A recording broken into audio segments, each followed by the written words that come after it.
ఎందుకు కాదు? ఆల్రెడీ చేసింది అంటారు కదా ఆయనకు. మస్తు చెప్పుకుంటారు. రాదా ఒకవేళ అసెంబ్లీలోనే గగ్గోలు పెడతా ఉన్నాడు, ఆనందపడతా ఉన్నాడు, ఆవేశపడతా ఉన్నాడు. హోమ్ మినిస్టర్ అయిపోయినట్టు ఏదో ఫీల్ అయిపోయి ఏదేదో అంతా పిచ్చి తుక్కులకు లెక్కున్నది కథ అంతా. అసెంబ్లీలో మాట్లాడాల్సిన గయ్యా, అసెంబ్లీలో చర్చించాల్సిన గవ్యా. సరే ఆయన మరి ఫారిన్లో చదువుకొచ్చిన వాళ్ళు అంతా గిట్లనే ఉంటారు ఏమనిపిస్తుంది. ఆడ చదువు గిట్లనే ఉంటుంది ఏమనిపిస్తుంది. కేటీఆర్ గట్టే ఉన్నాడు, రాజగోపాల్ రెడ్డి గట్టే ఉన్నాడు. ఇప్పుడు ఇద్దరికైతే ఇవ్వడం అస్సలు కరెక్ట్ కాదు. తెలంగాణ సమాజం అస్సలు హర్షించదు. ముందే హామీ ఇచ్చిర్రు ఆయనకు, రాజగోపాల్ రెడ్డికి వస్తుందని అంటున్నారు కదా. ఆయన ఏకంగా నాకు హోమ్ మినిస్ట్రీ అంటే చాలా ఇష్టం అనేదో చెప్తున్నాడు. ఇక ఆయన చెప్తున్నా అసెంబ్లీలో చెప్తాడు. అసెంబ్లీలో ఏం మాట్లాడాలని కూడా వీళ్ళకి తోస్తలేదు. ఏ విషయాలు చర్చించాలో కూడా తెలుస్తలేదు. ఇక అదే ఇక వాళ్ళది ఆనందమా, పిచ్చితనమా, మూర్ఖత్వమా, హంబామా, అహంకారమా, ఇది మా తెలంగాణ అంటే మా రెడ్డి రాజ్యం, మా రెడ్డోడే ఉండాలా అనే ఒక రకమైనటువంటి అహంభావం అయితే చెప్పలేం. కానీ ఎట్లుంటారు ఎట్లా సార్? ఇప్పటికే నల్గొండ నుంచి ఎవరెవరు ఉన్నారు? ఉత్తమ్ కుమార్ రెడ్డి, కోమటిరెడ్డి వెంకటరెడ్డి ఇద్దరు ఉన్నారు. ఇప్పుడు అయితే ముగ్గురు అవుతారు. మరి ఒకే జిల్లా నుంచి ముగ్గురు మళ్ళీ ఒకే కమ్యూనిటీ అవుతారు. ఎవడైనా బుద్ధి ఇద్దరు ఒకే ఫ్యామిలీ అవుతారు. ఎవడైనా బుద్ధి ఉన్నోడు చేసే పనేనా ఇది? వీళ్ళు అడిగేటప్పుడైనా అర్థం ఉండాలా. నాకు తెలిసినంత వరకు, నాకున్న సమాచారం మేరకు ముఖ్యమంత్రి గారు కూడా చాలా సాఫ్ట్గానో హార్డ్గానో కానీ మీ ఇద్దరు ఎవరో ఒకరు తెలుసుకోండి, మీరు ఎవరున్నా ఒక్కరికైతే మంత్రివర్గంలో ఉండే అవకాశం ఉంటుంది, అర్హత ఉంటుంది అని ఆయన కూడా మాట్లాడినట్టుగా చెప్పినట్టుగా బయట అయితే నాలాంటి వానికి తెలిసింది. కానీ అది నిజమా అబద్ధమా, లీకులా, పైకట్ట చెప్పి లోపల ఏమైనా చేస్తుందా చెప్పలేం. ఏది ఏమైనా ఒకవేళ అటువంటి నిర్ణయం తీసుకుంటే మాత్రం తెలంగాణ సమాజం అది అట్టి పరిస్థితులు హర్షించదు, తీవ్ర నిరసన వస్తుంది. కాంగ్రెస్ పార్టీని అదే ఏం పార్టీ అనుకునే పరిస్థితి వస్తుంది. అవును. ఇప్పుడు మీరు కుటుంబ పాలన అన్నప్పుడు మీరు చేస్తున్న పని ఏంది? అవతలని కుటుంబ పాలన అన్నప్పుడు మరి మీరు చేస్తున్న పని కూడా గదే కదా. అసలు అడిగేటప్పుడే రాజగోపాల్ రెడ్డి గారికి ఒక రకమైన ఆయనే మరి మీరు అన్నట్టే కేసీఆర్ ప్రభుత్వంలో ఉన్నప్పుడు కుటుంబ పాలన గురించి మాట్లాడిండు, చాలా పెద్ద పెద్ద డైలాగులు కొట్టిండు, ఎన్నెన్నో మాట్లాడిండు కదా. మరి ఇప్పుడు అన్నారా? ఎందుకన్నారు?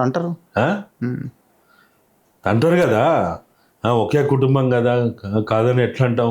కాబట్టి అందులో రాజగోపాల్ రెడ్డి గారికి వాస్తవంగా సరే ఆయన పార్టీకి ఏం చేసిండో ఏందో మనకు తెలియదు. కానీ ఆయన పార్టీలు మారి ఇటు పోయి అటు పోయి ఇట్లా గందరగోళం చేసి ఒక ఎన్నిక రావడానికి కారకుడు అయింది కదా ఆయనే.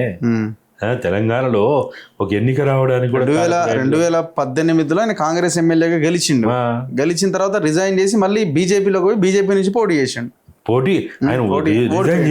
రిజైన్ చేసి పోతివి, పెద్ద పెద్ద డైలాగులు కొడుతీవి, ఇట్లాంటివి అట్లాంటివి. మళ్ళీ కాంగ్రెస్ రాబోయేది బీజేపీ ప్రభుత్వం ఏమంటివి, మోడీ అమిత్ షాల ప్రభుత్వం ఏమంటివి, డబుల్ ఇంజన్ సర్కారు పాలన ఏంటివి. మరి అన్నీ అని ఇవాళ మళ్ళా వచ్చి ఇక్కడ వచ్చి ఎట్లా వీళ్ళు మాట్లాడతారు? ఎమ్మెల్యే టికెట్ వచ్చే ఎమ్మెల్యే మళ్ళీ ఇప్పుడు మంత్రి మళ్ళీ అన్నుండగా మళ్ళీ ఇంకో మంత్రి. సరిపోదా? నువ్వు ఆశకు ఒక అద్దు ఉండాలా కదా. ఆశకు అద్దు లేకపోతే ఎట్లా? మీరు తింటే అజీర్ణ వ్యాధిలో వస్తాయి. కానీ ఏమవుతుంది? ఇప్పుడు ఎవరు చెప్పింది వినక ఇష్టం వచ్చిన రీతిలో పాలన చేస్తే తెలంగాణ జాతిపిత, తెలంగాణ రాష్ట్ర సాధకుడు అనుకున్న కేసీఆర్ని తీసుకుపోయి బొంద పెట్టిండ్రు. ఇవాళ వీళ్ళెంత వెంకటరెడ్డి రాజీనామా చేసి రాజగోపాల్ రెడ్డికి ఇస్తాడేమో, ఇచ్చుకొని అది వేరే విషయం. ఇప్పుడు నాకు తెలిసినంత వరకు కాంగ్రెస్ పార్టీ అయినా కాంగ్రెస్ శ్రేణులైనా ఒక్కరు ఉంటే సరే, ఏదోలే వాళ్ళ కుటుంబం మొదటి నుంచి ఉన్న కుటుంబం కాంగ్రెస్ పార్టీని పట్టుకొని ఉన్నారని ఏదో అనుకుంటారు కావచ్చు. అన్న తమ్ముని కోసం అన్న ఏదో మరి త్యాగం చేసిండనో అది ఏదో అనుకుంటారు కావచ్చు. అనుకొని మరి తమ్ముని కోసం అన్న త్యాగం చేయడానికి సిద్ధం లేకపోతే అన్న కోసం తమ్ముడు త్యాగం చేయడానికి సిద్ధం లేకపోతే మిగతా వాళ్ళందరూ ఎందుకు త్యాగం చేయాలా? ఎందుకు కావాలా? నీ కుటుంబంలోనే నీ అన్న కోసం నువ్వుకో, నీ కోసం నీ అన్నుకోడు. మీ ఇద్దరు ఇంత ఇష్టం వచ్చినట్టు ఇద్దరికి కావాలని మాట్లాడితే మిగతా వాళ్ళందరూ ఏం కావాలా? బీసీలు ఎక్కడ పోవాలా? మరి బీసీలకి 42% రిజర్వేషన్ అవకాశాలు కల్పించాలని మరి అసెంబ్లీలోనే తీర్మానం చేసిండ్రు. మరి ఎందుకు చేసిండ్రు? ఎందుకు చేశారు? మరి ఇది మీరు చేసిన దాన్ని నమ్మాలంటే, అది మీరు నిజంగా మనస్ఫూర్తిగా చేసిన నమ్మాలంటే ఇట్లా ఉంటే నమ్ముతారు ఎవడన్నా? ఆల్రెడీ 4 రెడ్లు ఆల్రెడీ ఉండనే ఉన్నారు, మరి ఇంకో 5వ ఆయన 6వ ఆయన ఎందుకు?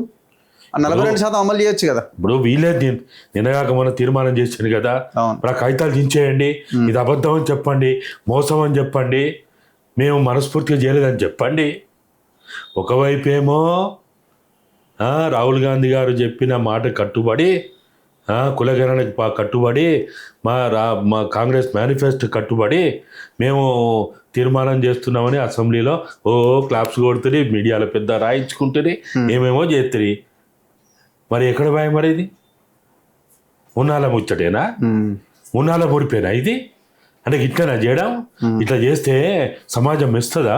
సమాజం నమ్ముతుందా? మనని కాంగ్రెస్ పార్టీని నమ్ముతుందా? ఇక